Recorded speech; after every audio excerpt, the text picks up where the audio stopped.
नमस्कार। राजस्थान की तमाम फटाफट खबरों में आपका स्वागत है। राजस्थान की खबरों के लिए आपसे निवेदन कि यदि आपने हमारे चैनल को सब्सक्राइब नहीं किया है तो कृपया करके राजस्थान की खबरों के लिए आपके अपने चैनल को सब्सक्राइब करना ना भूलें। आप सब्सक्राइब करते हैं तो हमें हिम्मत होती है सही और सच्ची खबरें आप तक पहुंचाने की। वरना मीडिया में किस तरह से खबरें आपको दिखाई जा रही है, क्या उसमें आपके बच्चों की बेरोजगारी से संबंधित कोई खबर है या महंगी शिक्षा से कोई खबर है या किसी प्रकार की वो खबर जो आपसे जुड़ी हुई है, उन खबरों को क्या दिखाया जा रहा है। यदि दिखाया नहीं जा रहा तो यानी मीडिया पर आपसे संबंधित किसी खबर की कोई वैल्यू नहीं है, कोई कीमत नहीं है।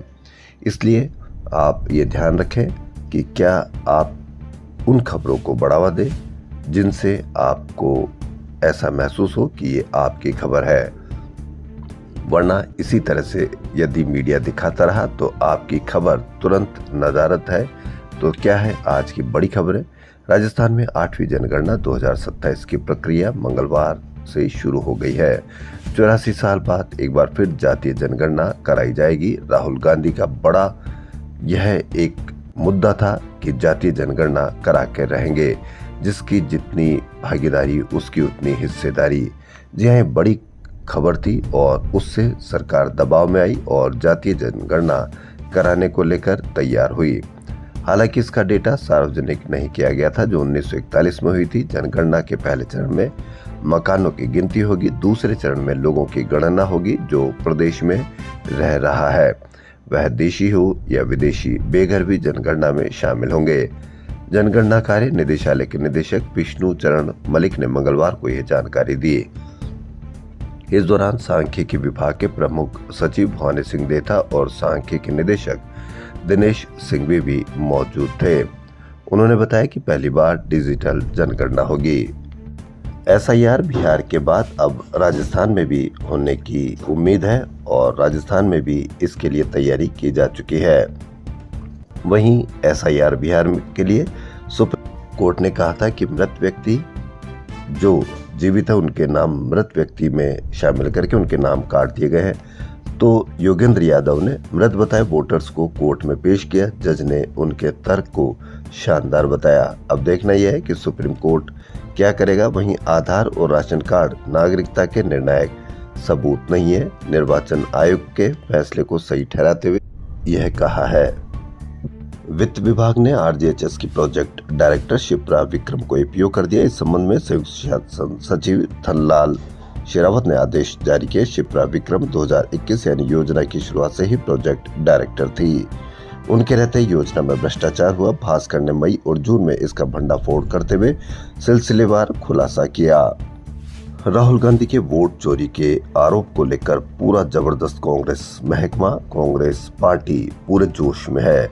जोश के साथ पूरा देश राहुल गांधी को दिखाने पर मजबूर हुआ, मीडिया भी दिखाने पर मजबूर हुआ, क्योंकि उन्होंने मुद्दा ही ऐसा उठाया था और सबूत के साथ, इस तरह से सबूतों के साथ पहली बार किसी चुनाव आयोग पर किसी पार्टी ने बड़ा आरोप लगाया है। चुनाव आयोग भी जवाब देने के बजाय उनसे कभी हलफनामा मांगता है या कभी इस तरह के बयानबाजी करते हैं जिससे राहुल गांधी के आरोप और भी साबित होने की कोशिश होती है। तो राहुल गांधी के वोट चोरी को लेकर लगाए गए आरोपों को लेकर आज पीसीसी अध्यक्ष गोविंद सिंह डोटासरा के नेतृत्व में पार्टी मुख्यालय जयपुर से शहीद स्मारक जयपुर तक पैदल मार्च निकाला जाएगा। कांग्रेस पार्टी पूरे जोश के साथ इस मुद्दे को उठाना चाहेगी। वहीं पूर्व मंत्री और बाड़मेर के कद्दावर कांग्रेसी नेता अमीन खान को 2024 में 6 साल के लिए कांग्रेस पार्टी से निष्कासित किया गया था, लेकिन अब निष्कासन 16 माह बाद मंगलवार को रद्द कर दिया गया। कांग्रेस के प्रदेश प्रभारी सुखजिंदर सिंह रंधावा ने अमीन खान के निष्कासन रद्द करने के आदेश जारी किए हैं। अमीन खान की 16 माह बाद कांग्रेस में वापसी हुई। अब देखना यह है कि अमीन खान कांग्रेस को कितनी ऊंचाइयों पर लेकर जाते हैं उस एरिया में। टूरिस्ट को आमेर महल की सैर कराने वाले हाथियों के लिए मंगलवार का दिन बेहद खास था। रेशमी झूले पहने और चांदी की ज्वेलरी से सजे सवरे 15 हाथी कॉर्पेट पर शाही अंदाज से गुजरे तो हाथी गांव में मौजूद लोगों ने तालियां बजाकर उनका स्वागत किया और महावतों के ट्रेनिंग की सराहना की। अवसर था आमेर के हाथीगांव में एलिफेंट डे के खास सेलिब्रेशन का। इनके सिर पर श्रीखनक और पैरों में पायजेब की झनक, दोनों के स्वर कारपेट अलग ही कहानी बयान कर रहे थे। मालपुरा में सांप्रदायिक दंगों मामलों की विशेष कोर्ट ने 25 साल पहले टोंक के मालपुरा में हुए दंगों में दोहरे हत्याकांड में मंगलवार को 13 आरोपियों को बरी कर दिया। जज ने इस मामले में तल्ख टिप्पणी की। उन्होंने कहा कि इस मामले में 3 जांच अधिकारी रहे, लेकिन फिर भी इसकी जांच सही तरीके से नहीं की गई है। मामले के अनुसार 10 जुलाई 2000 को मालपुरा में मोहम्मद अली और सलीम की हत्या हुई थी। इसकी रिपोर्ट शहजाद ने मालपुरा थाने में दर्ज कराई थी। रिपोर्ट में आरोप लगाया गया था कि समुदाय विशेष के लोगों ने उसके भाई मोहम्मद सलीम और चाचा मोहम्मद अली की हत्या की है। शिकायत पर पुलिस ने 22 आरोपियों के खिलाफ मामला दर्ज कराया। गौरतलब है कि साल 2000 में मालपुरा में दंगे हुए थे, उनमें इनकी हत्या हो गई थी। 25 साल बाद फैसला आया 13 बरी। कोर्ट ने कहा कि अफसरों ने सही जांच नहीं की, उनको बरी कर दिया गया। अफसरों को सही जांच नहीं किए जाने पर अब उनका क्या हो, यह भी आप अवश्य कमेंट करके बताएं। क्या आपको लगता है कि ऐसे अफसरों के खिलाफ भी कोई न कोई जांच अवश्य की जानी चाहिए, ताकि आने वाले समय में किसी भी प्रकार की इस प्रकार की जांच की जाती हो तो वह सजग रहे, समझदार रहे या समझदारी से ऐसा कार्य करे, ताकि पूरा इतने साल बर्बाद नहीं हो न्यायालय के और आम जनता के। भास्कर की बड़ी खबर, रामगढ़ बांध को भरने के लिए ड्रोन के जरिए कृत्रिम बारिश कराने का पहला प्रयास मंगलवार को असफल रहा। कृषि विभाग के सहयोग से शुरू किए गए देश के पहले drone based cloud seeding project का यह पहला ट्रायल था, जिसे देखने हजारों की संख्या में लोग बांध क्षेत्र में उमड़ पड़े। हालांकि तकनीकी दिक्कतों और प्रशासनिक अव्यवस्थाओं के चलते यह प्रयास महज एक सरकारी तमाशा बनकर रह गया। ड्रोन ने पहले 2 प्रयासों में उड़ान भरते ही संतुलन खो दिया और गिर गए। तीसरी बार ड्रोन करीब 400 फीट की ऊंचाई तक तो पहुंचा, लेकिन यहां पर बादल नहीं होने और जीपीएस में बाधा आने के कारण कृत्रिम बारिश नहीं हो सकी। रामगढ़ बांध पर ड्रोन से कृत्रिम बारिश का फ्लॉप शो सरकारी तमाशा बनकर रह गया। वहीं जयपुर विकास प्राधिकरण में आमजन की फाइलों पर अधिकारी बार बार टिप्पणियां अब नहीं कर सकेंगे। पट्टे, सब डिवीजन, नामांतरण जैसी करीब 40 से अधिक सेवाओं को पूरी तरह से ऑनलाइन किए जाने के बाद जीडीसी आनंदी ने इस संबंध में स्पष्ट गाइडलाइन जारी की है। इन निर्देशों का पालन नहीं करने वाले अधिकारियों और कर्मचारियों के खिलाफ कार्रवाई की जाएगी। अब देखना यह है कि अधिकारी कर्मचारी कितनी तत्परता से इस कार्य को अपनाते हैं और कम से कम टिप्पणी करके फाइल को पूरी करते हैं। विधानसभा का चौथा सत्र 1 सितंबर से शुरू होगा। राज्यपाल हरिभाऊ बागड़ा ने इसकी मंजूरी दे दी है। विधानसभा सचिवालय ने विधायकों को सत्र की सूचना भेजना शुरू कर दिया है। वहीं स्पीकर वासुदेव देवनानी सत्र से पहले सर्वदलीय बैठक बुलाएंगे। इसकी तिथि घोषित की जानी है। राजस्थान में पहली बार आर्मी डे परेड का आयोजन आमजन के सामने होगा। परेड में स्कूल और कॉलेज के छात्र छात्राओं, पर्यटकों सहित बड़ी संख्या में आमजन की भागीदारी होगी। जयपुर शहर में महिलाओं का चैन और गले की चैन दोनों लूट रहे हैं अपराधी, लेकिन कहीं भी बड़ी खबर नहीं, कहीं पर भी बड़ी चर्चा नहीं, क्योंकि ये आपसे जुड़ी हुई खबरें हैं। मीडिया में एक दिन आती है, दूसरे दिन फिर कोई दूसरी चैन और महिला का चैन लूट लिया जाता है, लेकिन कहीं पर भी कोई बड़ी खबर नहीं, क्योंकि ये आपसे जुड़ी हुई खबरें हैं। आप मीडिया पर देखेंगे कि किसी दूसरी प्रकार की ही खबरें और चर्चाएं की जा रही है, जबकि होना ये चाहिए कि रोज इतनी बड़ी वारदात होने के बावजूद भी आपके जुड़ी हुई कहीं पर भी कोई खबर नहीं आती है। शहर में महिलाओं से चैन लूटने की वारदात थमने का नाम नहीं ले रही। ताजा मामला महेशनगर जयपुर से है, जहां बुजुर्ग महिला राज खंडेलवाल की आंखों में मिर्च पाउडर डालकर 2 बदमाश ने करीब 25 ग्राम वजनी सोने की चैन लूट ली।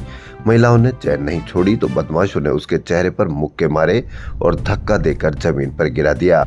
अब आप इससे अंदाजा लगा लीजिए कि महिलाएं खुद को ही सुरक्षित माने। और अब जो नेताओं ने भाषण दिए थे कि आपका मंगलसूत्र कोई दूसरा चुरा लेगा, लेकिन चुराने वाले कोई दूसरे नहीं, ये कौन चुरा रहे, इस पर भी आप अवश्य नजर रखें। और आपकी अपनी सुरक्षा जो मीडिया में नकली सुरक्षा या असुरक्षित बताया जा रहा है, उससे सावधान रहे। असली सुरक्षा आपको खुद को ही करनी पड़ेगी। राजस्थान बेरोजगार यूनियन की ओर से मंगलवार को शहीद स्मारक पर धरना दिया और प्रदर्शन किया। इस दौरान चयनित खाद्य सुरक्षा अधिकारी भर्ती के चयनितों ने नियुक्ति की मांग उठाई। साथ ही पीटीआई भर्ती में हुए फर्जीवाड़े के कारण चयन से वंचित हुए अभ्यर्थियों ने इस भर्ती में सभी अभ्यर्थियों का फिर से दस्तावेज सत्यापन करने की मांग उठाई। एफएसओ भर्ती के चयनितों ने इस दौरान मुख्यमंत्री सुनो पुकार, चयनित एफएसओ की नियुक्ति दे सरकार जैसे नारे लगाए। उन्होंने कहा कि चिकित्सा विभाग में एफएसओ के पद पर डेपुटेशन पर लगे दूसरे विभागों के कर्मचारियों को तुरंत हटाया जाए। धरने को संबोधित करते हुए राजस्थान बेरोजगार यूनियन के अध्यक्ष हनुमान किसान ने चिकित्सा और शिक्षा विभाग पर फर्जीवाड़े का आरोप लगाते हुए कहा कि खाद्य सुरक्षा अधिकारी भर्ती 2022 चयनित एफएसओ नियुक्ति के लिए भटक रहे डेपुटेशन के कर्मचारी उनका हक मार रहे हैं। वहीं प्रशासन शहरों के संग अभियान 2021 के तहत बस्ती सीतारामपुरा में जारी पट्टों की जांच के लिए गठित समिति अब खुद सवालों के घेरे में है। समिति ने 22 जुलाई 2025 को डीएलबी को अपनी रिपोर्ट भेजी थी, जिसमें 22 फाइलों में अनियमितता की पुष्टि की गई। सामने आया कि एक पत्रावली में बताए गए दोषी अधिकारी कर्मचारियों के खिलाफ कार्रवाई की अनुशंसा की गई, जबकि बाकी 21 पत्रावलियों में या तो नामों का खुलासा नहीं किया गया, दोषी तय करने के बावजूद कार्रवाई का प्रस्ताव ही नहीं दिया गया। सवाल यह भी है कि जब समिति ने कुल 22 पत्रावलियों में अनियमितता पाई थी तो केवल एक पर ही क्यों प्रस्तावित की गई। शिक्षा विभाग 5 सितंबर से रीडिंग रेमिडिएशन अभियान प्रारंभ करेगा। इस अभियान का उद्देश्य कक्षा 3 से 8वीं तक पढ़ने में कमजोर विद्यार्थियों को अतिरिक्त अभ्यास और व्यक्तिगत मार्गदर्शन प्रदान कर उनकी पठन क्षमता में सुधार करना है। यह अभियान मुख्यमंत्री शिक्षित राजस्थान अभियान के अंतर्गत चलेगा। वर्तमान में ओरल रीडिंग फ्लुएंसी कार्यक्रम के माध्यम से विद्यार्थियों को पढ़ने की क्षमता का मूल्यांकन किया जा रहा है, जिसका परिणाम 1 सितंबर को जारी होगा।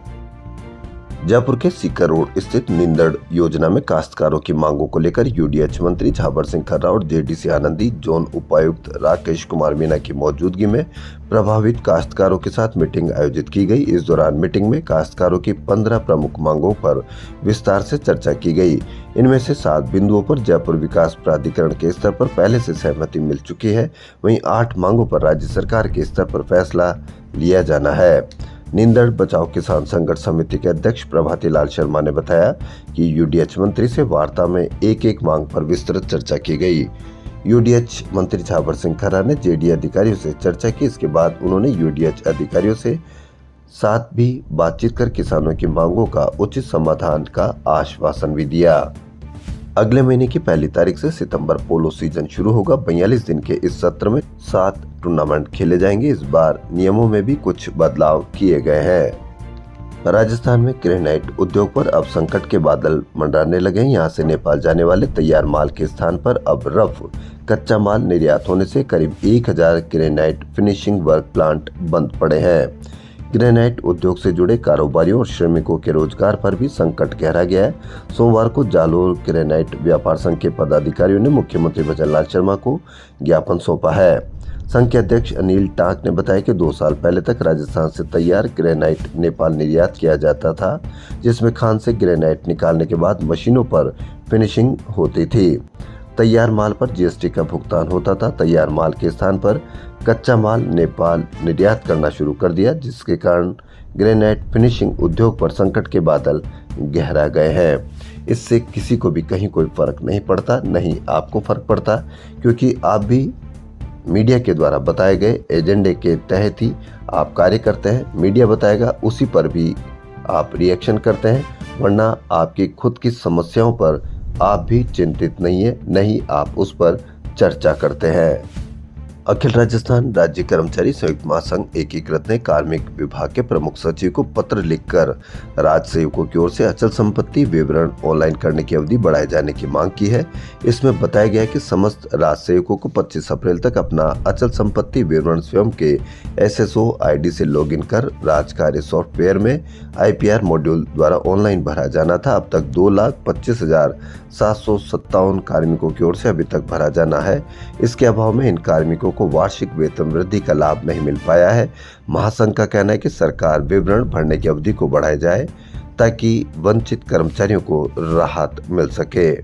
16वीं राजस्थान विधानसभा का चौथा सत्र 1 सितंबर से शुरू होगा। चौथा सत्र शुरू होने वाला है, लेकिन 24 मार्च को समाप्त हुए तीसरे सत्र में पूछे गए 2400 सवालों के जवाब आज तक विधानसभा को प्राप्त नहीं हुए हैं। इसको लेकर स्पीकर वासुदेव देवनानी ने गंभीर माना है। प्रश्न एवं संदर्भ समिति ने भी बकाया सवाल वाले विधायकों के खिलाफ कार्रवाई की इच्छा जताई है। स्पीकर ने अंतिम अवसर के रूप में बकाया सारे सवालों के जवाब 27 अगस्त तक मांगे। उनका कहना है कि लंबित सवालों के जवाब आगामी सत्र से पहले हर हाल में प्राप्त हो जाने चाहिए। राजस्थान की खबरों में फिलहाल इतना ही। यदि आपको राजस्थान की खबरें पसंद आ रही तो आपके अपने चैनल को सब्सक्राइब करना ना भूलें। धन्यवाद।